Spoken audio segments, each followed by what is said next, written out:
How do you get around duplications from different people during the steps? So what I was mentioning was there's a part in problem framing way up front, which I call surfacing, which is everybody kind of contributing and sharing their potential problems that they'd like the group to look at and potentially move forward in the process with. And eventually you whittle that list down to one problem that you then move forward with. And so the question is, how do we save time on that piece? Because if you have 10 people in a problem framing workshop and each person is contributing, say, 3, 4, 5 different problems that they'd like the group to unpack, that can take a lot of time. And then having to go back through that list and decide what you want to move forward with or where you have duplications of ideas can almost be like repeating the whole process over, which is draining on the team and also takes a lot of time up in the process. So what I would suggest is what I call parallel co-facilitation, which in simpler terms is give somebody a job. So work this out with potentially someone that wants to facilitate in the future. And let me just mute. Okay.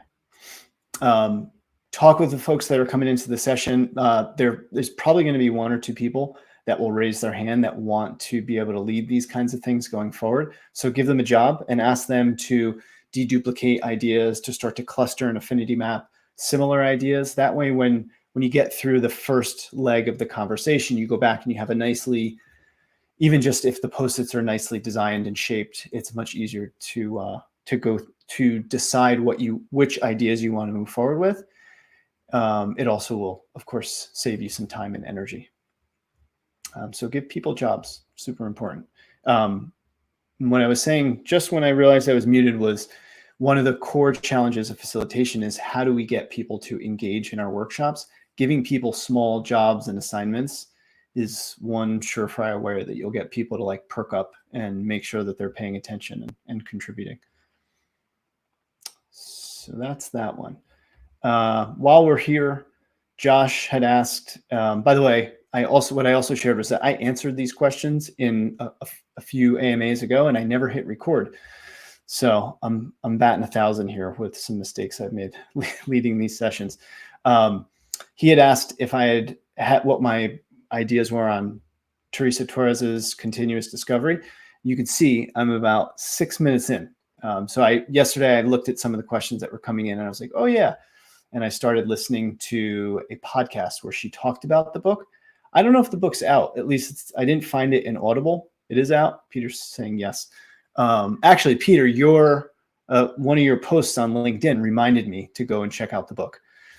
But I didn't see it in Audible. And I'm a terrible reader, like visual reader. So I listen to all my books and I didn't see it there yet. Perhaps she's still recording it. So when she records it, I'll have some ideas and perspectives to share. So we'll keep this one here.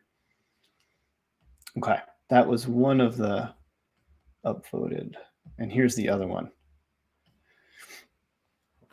You know what? This is a heavy question, and I feel like I want to have a conversation with Christine. I know Christine, so I'm going to table that one for now. So I'm going to work top down. Let's see. I'm going to go top down, and I'm going to go left to right. Cool. Who defines if a problem is indeed a problem?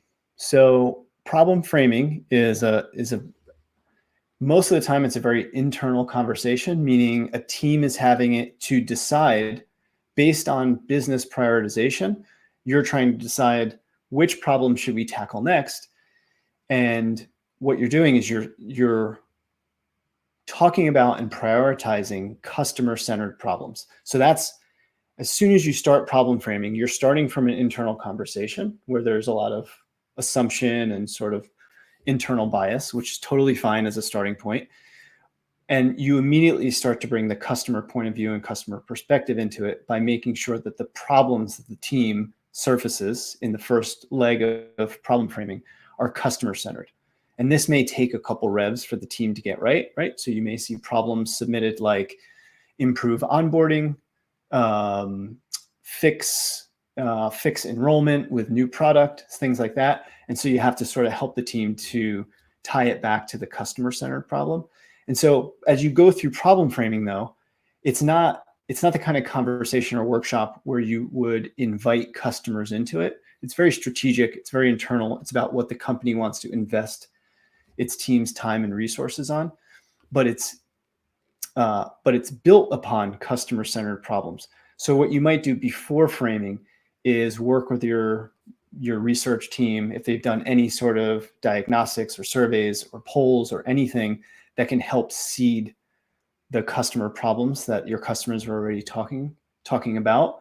But you'll go through problem framing in its entirety with just an internal team perspective. Then after framing, you can go and you can start to qualify some of those things. So that's what I meant by first the team has the conversation, but you root it in customer-centered problems. But it's still based on what you think, how you're interpreting the research, how you're interpreting the survey, the polls, things of that nature. And then you can go and qualify and challenge that problem that you decide to work upon with your customers. So you can go through the process, you go from many problems down to one, you take that problem that the team thinks is important, and then you go and you can start to ask your market, is this important? Why is it important? How do you solve it today?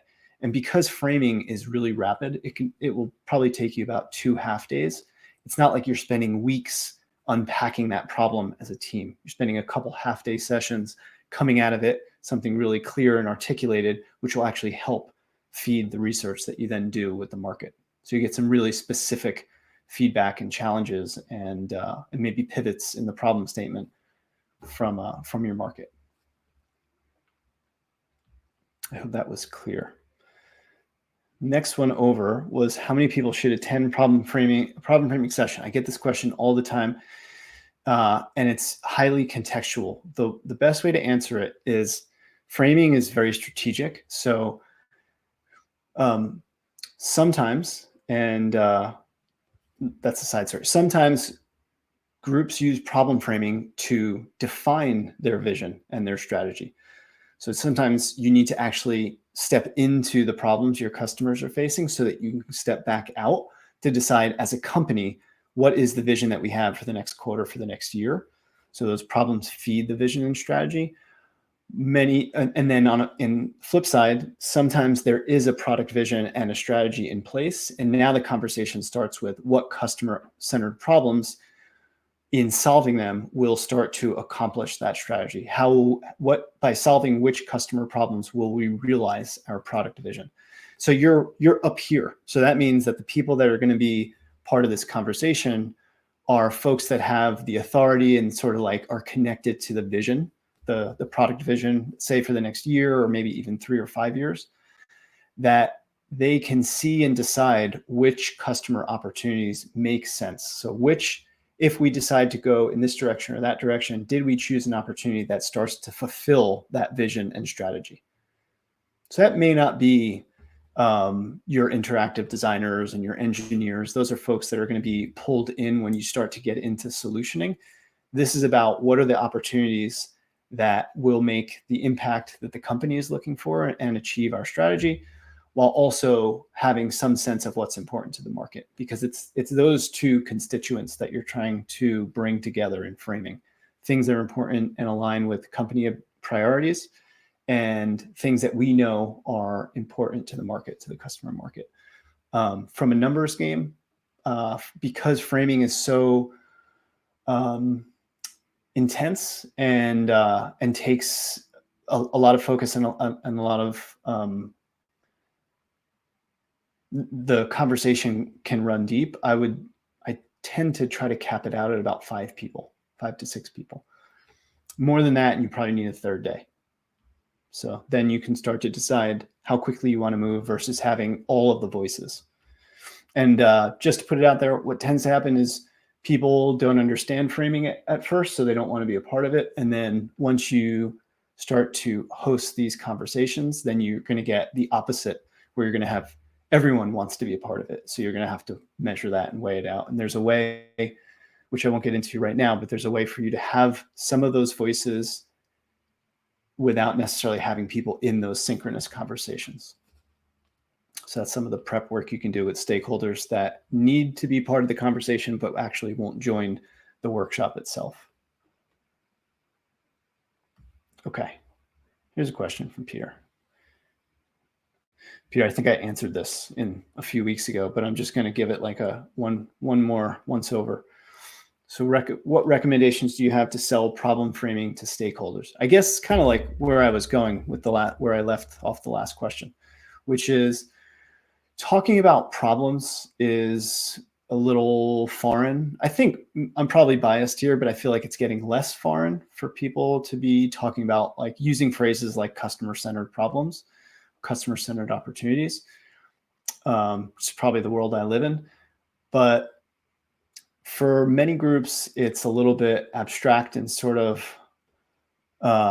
left field. They're used to talking about the solution, right? They're used to like, I have this thing that I'm trying to get done. You're the team that builds it, so I'm going to tell you what to build, kind of thing. Again, I do feel like that mentality is shifting a little bit. But how I sell it to groups is, so like one tactic I have is to have groups get together and individually write down what problem we're there to work on. And most of the time that points out some misalignments. Senior leaders talking about this market, another senior leaders talking about another market. The way that they describe the problem is vastly different. So that's a great selling point for framing, because the most important thing that comes out of framing is that the team is bought in to the thing that you're going to work on. Whether it's right or wrong or too big or too small, the most important thing about framing is to give the group a rapid sense of alignment, because without that, that's where you get deprioritization, reprioritization, groups that are working on things that are unclear. And so the group spending a couple half-day sessions to agree together and then articulate what that problem statement is super powerful. I also sell it by describing some challenges I've had. So like where I tend to go from framing next is into a design sprint. And I've had plenty of stories that I share with groups where we're into the sprint and we realize that we're working on an unimportant, unclear problem, a problem that is not aligned with business strategy. And that's when you get like a senior leader that comes in and stops the sprint. So I have plenty of those stories to share.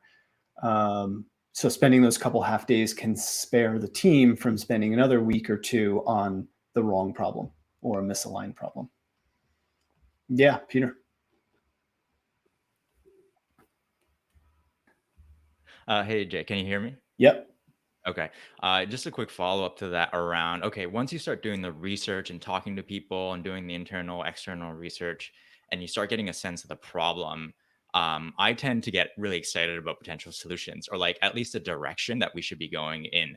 Um, how do you hold that back as a facilitator to let the group decide and go through the process while also keeping them in the right track? Because sometimes you can get really off track with some senior stakeholders saying we got to do this instead. Yeah, I mean, well, so sometimes there's a lot of prep that I do in advance. I mention to people that are coming into it, hey, just so you know, we're not going to be talking about solutions. So I like to try to setting that bar up front is important. I think it also takes the pressure off the group to come up with a solution, and it still happens in every single session, especially the senior leader, the busy senior leader, the architect, the engineer, right? The consultant in the room that's sort of being paid to come up with the solution. I more or less, I just stop the conversation, right? So I remind them by telling them what's going to happen next. So a lot of time, like painting out that timeline for them, that's great. Sounds like you're coming up with some good solutions. We'd love to have you come and join the sprint, which is happening next week. Right now, it's really important that we're clear on the problem, because what's going to happen next is we're going to invite 3 or 4 additional people from design, from marketing, from operations. And if we're not all aligned and really super crystal clear on the problem, then those people won't be able to come up with their own creative ideas and solutions. So I try to I'm always trying to help them understand the speed at which we're moving and what's going to happen next, and when, most importantly, when we're going to get into solutioning. Thanks. That's great. Good question. Cool. Okay. Let's see. We got 5 minutes left. I thought this was a cool question as I was going through it. It's super activity based, but everyone loves and hates the Cynefin. So let's talk about it. So there's a step in my problem framing process that uses the Cynefin framework. And what it does is it helps to level set the relative complexity of the problems that we're all talking about. So step one is that let's hear all the things, all the problems that we might want to nominate and suggest that we work on. But we can only work on one thing at a time, or we should be, at least for the next couple of days, focusing on one problem that we want to move forward with. And so I have this two-step process for going from many problems down eventually to one. And this Cynefin framework I use as a mediator in between. And so what I do is I talk them through. I can't get through the whole sort of walkthrough of the Cynefin right now, but what I basically do is help them understand the difference between simple, complicated, complex, and chaotic problems. And what we do is then we decide, based on our vision, our strategy, the time that we have, the team, and the resourcing that we have, which level of problems make sense to move forward with. Sometimes the answer is a simple set of problems. For example, if a team is just trying to get some wins under their belt, and they need to clear out their roadmap, but they keep getting stuck on problems in the roadmap, we might pick a couple problems off of from the simple domain, and then we would take only these problems that we've taken from the big set and recast into these 4 domains here. We'd only move forward with those simple problems. When I'm working with groups that are from an innovation mindset, so like R&D, new opportunities, like customer experience marketing groups, a lot of the time they go into it thinking big, bold moonshots. So those tend to look like complex projects or problems, and we would then only move forward with these. Most times what I wind up doing with groups, because it's tricky to understand the difference between complicated and complex, is we wind up taking this entire top row and moving forward with those. Very, very rarely do we take chaotic problems, because that's not something that you run a project plan on. That's something that you just respond to right now. So the answer is you can move forward with all of them if you want, because sometimes just even having this conversation is super helpful and leveling. And then you can bring it into the next activity, which is an impact versus effort, where you're then taking the smaller set of problems and deciding which of those is the most important to move forward with. Love questions about the Cynefin. If you want to look up more stuff on it, you can Google Cynefin, Dave Snowden, and you'll find some good and bad videos. I should say, some helpful and some unhelpful videos. So you can decide which is best for you. Yeah, so rather than, man, I'm bummed that I wasted 9 minutes talking to myself. But rather than trying to squeeze in another in the next couple minutes, what I'll do is I'd love to have you come to the next AMA, which we haven't posted here, but it'll be here by tomorrow or so. You can also go to newhaircut.com/events, and you'll see all of the upcoming AMAs that we have. Again, the very next ones are this Design Sprint AMA, which is happening in a couple weeks. That is same format, but we focus specifically on leading sprints. And then in a week after that, this is a fun one. I'm having the team from Butter join me to co-facilitate and answer some questions on facilitation. So those should be fun. Those are coming up. If you want to go deeper with problem framing, again, come back to the next problem framing AMA. They'll be happening. The next one will happen in about 6 weeks from now. And otherwise, there's some resources down at the bottom that you can start to explore and go deeper with problem framing in the meantime. And also, if you have any questions, you want to dig deeper, put them on the board and feel free to write me back. I'll send a quick recap email today or tomorrow about the stuff that we covered, and then you'll find a recording to this session up on our YouTube channel, and you'll get a link to that in an email. Cool. Super appreciate you all. Thanks for bearing with me as I was fumbling through being muted. Rookie moves. Thanks, y'all. Have a great Wednesday and enjoy the rest of your week. Appreciate you.